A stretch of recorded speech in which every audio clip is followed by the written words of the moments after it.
not like any other podcast, coming to you straight from the heartland where investing is told like it is. It's time for Darin Garman's Paranoid Banker Podcast. Hold on, because here comes the next episode of the Paranoid Banker Podcast. Hey everybody, Darin Garman here, and thank you for joining me today. We are going to be talking about 3 trends you're going to see in the first quarter of this year. Hopefully most of you, if not all of you that are listening in the early parts of 2019, not sometime in June or July of 2019, and not that would necessarily be a bad thing, but it kind of defeats the purpose of what I see trending and some things you should be at least aware of as the first quarter starts rolling and as you and I start rolling through ourselves through the first quarter of 2019. And what I thought I would do is, not that I think that I am, superiorly connected in some kind of is that even a word? I don't even think it is superiorly. I doubt it. If I have some kind of a superior connection with people regarding body and business and those kinds of things, but based on the people that I talk to a lot weekly, I'm basing some of the things we're going to talk about today. And I'm going to be brief, but I think you're going to get some use out of this. So we're going to hit 3 things. One's going to be personal, a personal trend you're going to be seeing that I think can affect you personally, or something at least be on the watch for. So I'm not necessarily recommending that maybe you do some of these things, but just some trending things that you'll be seeing, I think. So there's going to be the personal thing. We're going to talk about a business or investment thing to be on the lookout for in 2019. And then we're going to talk about a kind of a social thing to be looking for in 2019 that is more of a social thing that you're going to be seeing. So we're going to hit the social, we're going to hit the business, and we're going to hit the personal body well-being aspect of at least the top 3 things that I'm seeing coming down the road here. All right, so let's talk about those. Let's actually start with personally. What you're going to be seeing personally is something that I never thought I would see, but you are starting to see it, and you're going to see it even more in 2019, and I predict you'll see even more of it as we get into 2019 and actually into 2020. And that is the rise, the popularity, the use of what's called an accountability coach. An accountability coach. And it's everything that you would think an accountability coach would be, just based on those 2 words. So an accountability coach is someone that stays on your case until you get done what you need to get done. Whether it's a business target you need to reach, whether it's a weight target you need to reach, fitness target you need to reach, whether it's maybe a personal target you need to reach regarding relationships. More and more people are enrolling and paying for accountability coaches. And what these people do is they're basically hired to check in with their clients regarding whatever their clients need them to check in with in order to make them accountable for achieving whatever targets they've got set. Okay? So think of it this way. So let's say you want to lose 20 pounds. You're going to hire an accountability coach that's going to probably call you or email you once a week, reminding you of the workouts you need to do, reminding you of the diet that you need to have in place in order to achieve that target. And that will supposedly happen through the period of time necessary in order to achieve your target. It's rumored, and I don't know this for sure, but a pretty good source I have told me that Mike Tyson, in his day when he was the heavyweight champion, would basically pay one or two guys to follow him around and do one thing. They would say in his ear, behind him, in front of him, "You're the man. You're the champ. You're the best. You're the man. You're the champ." That's what he would pay these people to do. And so that's kind of what is going on here with this accountability coach. And I'm not criticizing it necessarily. I question if you really need an accountability coach. I mean, I question actually needing to do that. But if some people need to do it, some people need to do it. In order for them to reach their targets, they need to do what's necessary. So, but you're going to see more and more of this. And this is not only in the personal level, this is at the corporate level too. So there are owners of businesses all the way up to CFOs and CEOs of some large companies that have and are paying accountability coaches. And you're going to see more and more of this happening this quarter.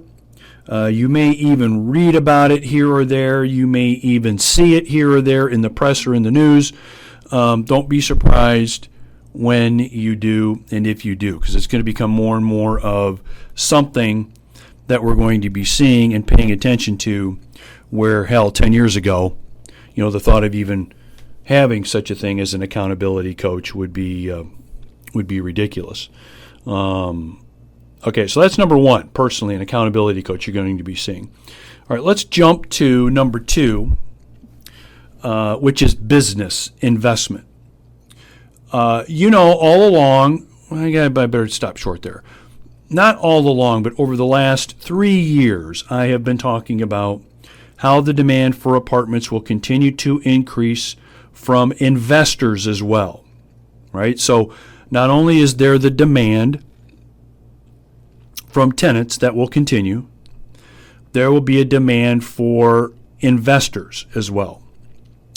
And that will continue this quarter. So what I've just told you is something that it should not be news to you if you've been following me for any period of time.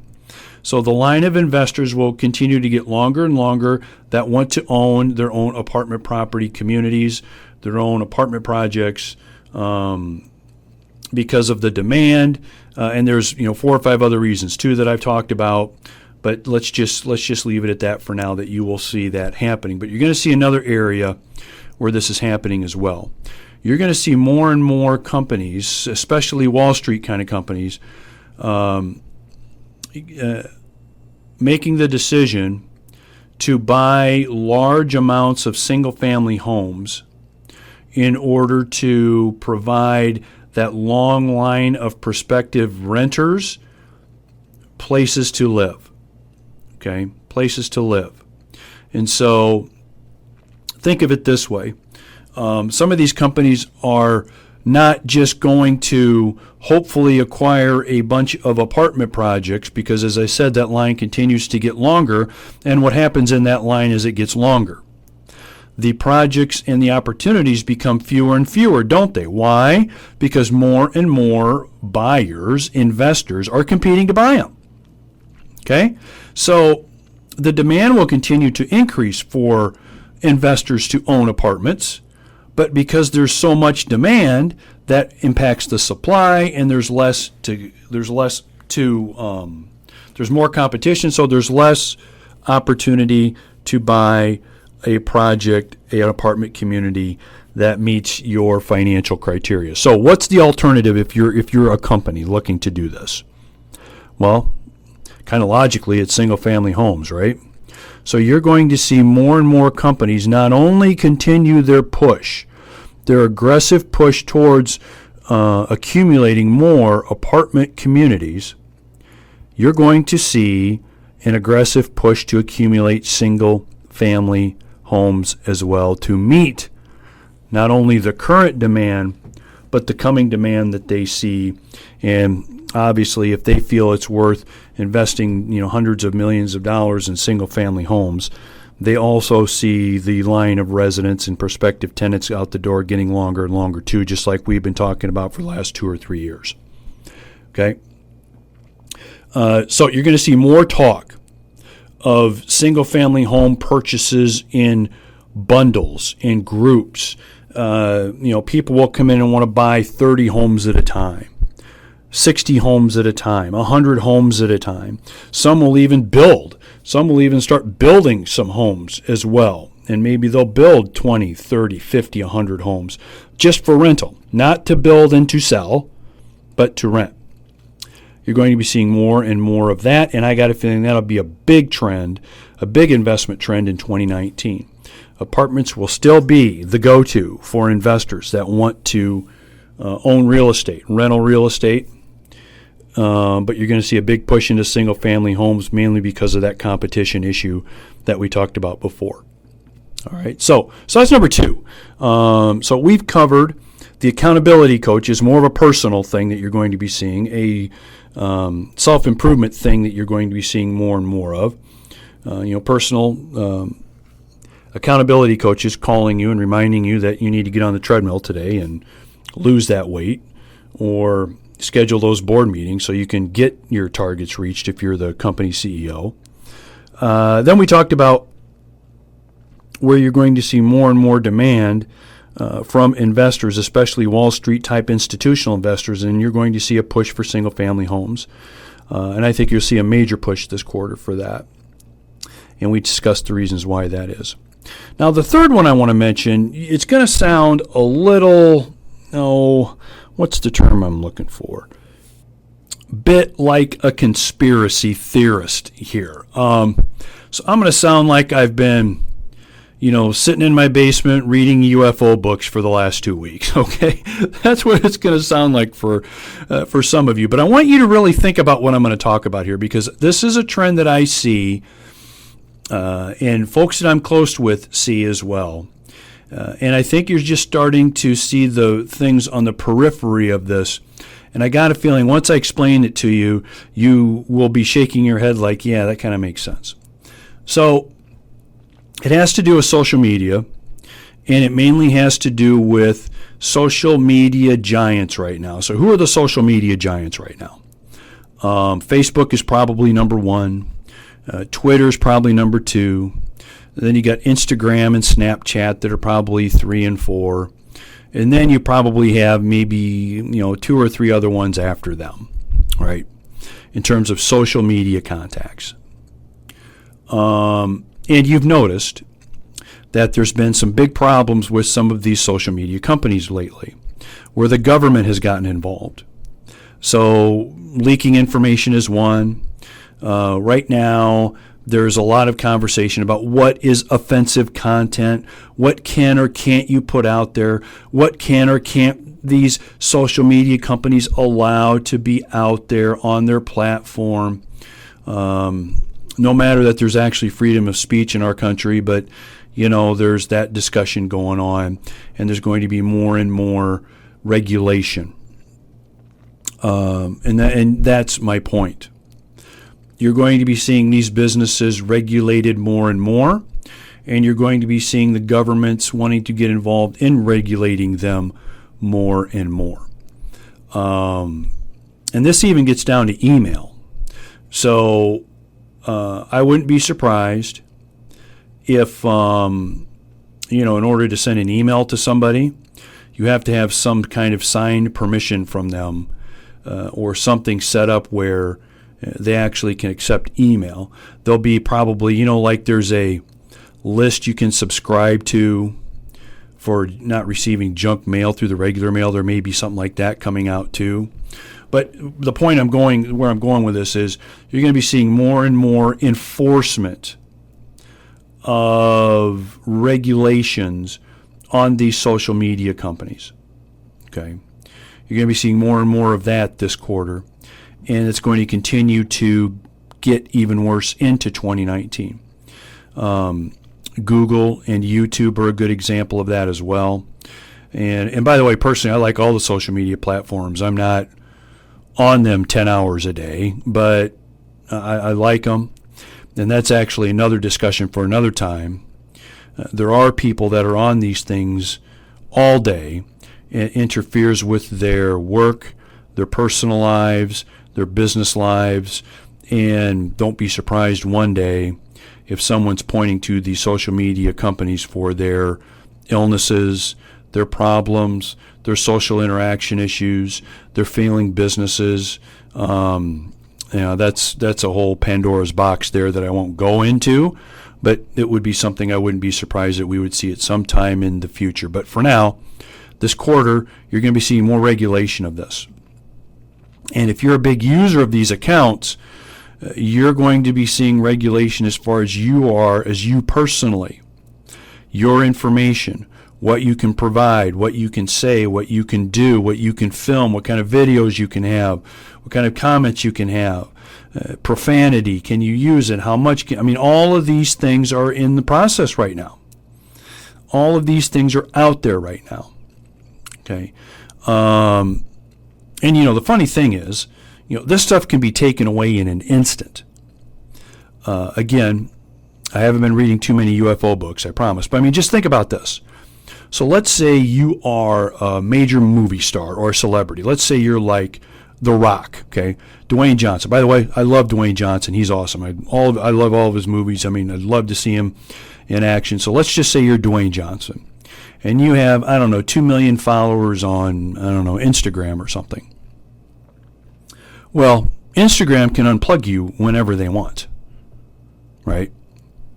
So if he starts doing something that they think is offensive, they can unplug him right now.